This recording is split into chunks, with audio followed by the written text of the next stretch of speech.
This is the Story Slot. In each episode, we bring you traditional stories with light dramatisation. This story is The Darning Needle, written by Hans Christian Andersen. It was originally published around 1845. Hans Christian Andersen was a Danish author. He was born in 1805. He was a prolific playwright, novelist, and poet.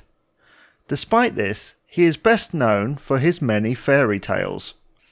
It might be considered that fairy tales are suited mostly to children, being perhaps juvenile and simplistic in theme. However, Andersen's work breaks this stereotype. Most of his stories are somewhat more adult in theme and moral. Andersen's fairy tales have been translated into many languages and enjoyed around the world for generations. Some of his best-known stories include Thumbelina, The Emperor's New Clothes, The Red Shoes, The Snow Queen, and The Princess and the Pea. And now, without further ado, we bring you the story of The Darning Needle.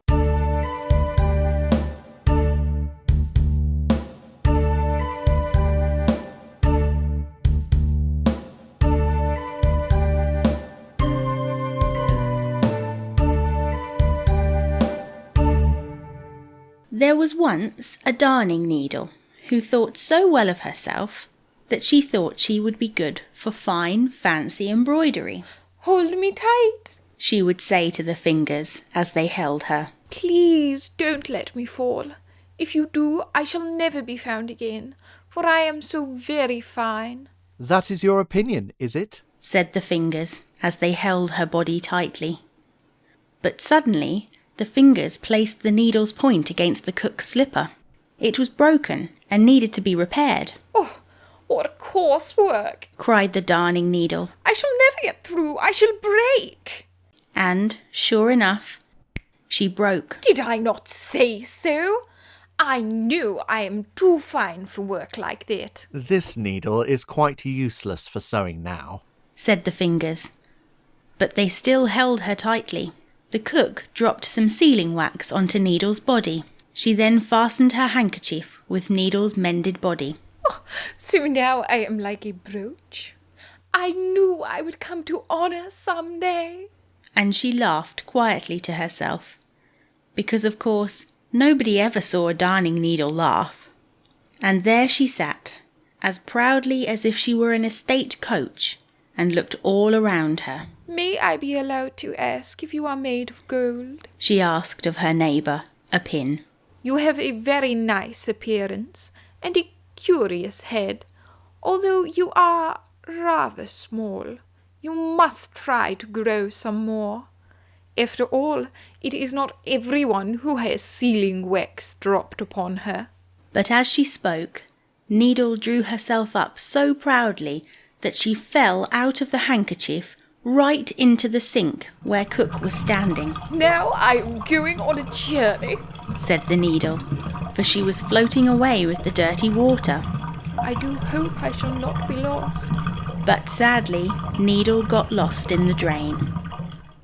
"I am too fine for this world," said the darning needle as she lay in the gutter. "but I know who I am, and that is always some comfort." So the darning needle kept up her proud behaviour and did not lose her good humour. Then there floated over her all sorts of things. There were chips and straws and pieces of old newspaper. "See how they just sail by. They do not know what's underneath them here. I am here, and here I shall stick. See, there goes a chip, thinking of nothing in the world but himself. Only a chip. There's a straw going by now. How he turns and twists about. Don't be thinking too much of yourself, or you may chance to run against a stone. There swims a piece of newspaper. What is written upon it has been forgotten long ago. and yet it gives itself airs. I sit here patiently and quietly. I know who I am, and so I shall not move. One day, Needle saw something glittering past her in the water. It was only a piece of broken glass, but she thought it must be a diamond, so she decided to talk to it. I suppose you are really a diamond. Why, yes. Something of the kind. The broken bottle made out he was a diamond, and the needle made out she was a fine gold brooch. They began to talk of the world, and all the conceited people in it. I have been in a lady's workbox most of my life. She was a cook, and her 5 fingers used to take me in and out of the box. This was their job, you see. Oh! Were they not high-born? High-born? No, indeed, but so haughty. The one who stood first in the rank was named the Thumb. He was short and thick, and had only one joint on his back, and could therefore make but one bow. But he said that he was the most important to any human's hand. Sweet Tooth, his neighbour, dipped himself into sweet or sour, and pointed to the sun and moon, and formed the letters when the fingers wrote. Long Man, the middle finger, looked over the heads of all the others. Gold Band, the next finger, wore a golden circle around his waist. And Little Playman did nothing at all, and seemed proud of it. They were boasters, and boasters they will remain. And therefore I left them. Oh, now we sit here and glitter. At that moment, more water streamed into the gutter so that it overflowed, and the piece of bottle was carried away. The needle remained in the gutter.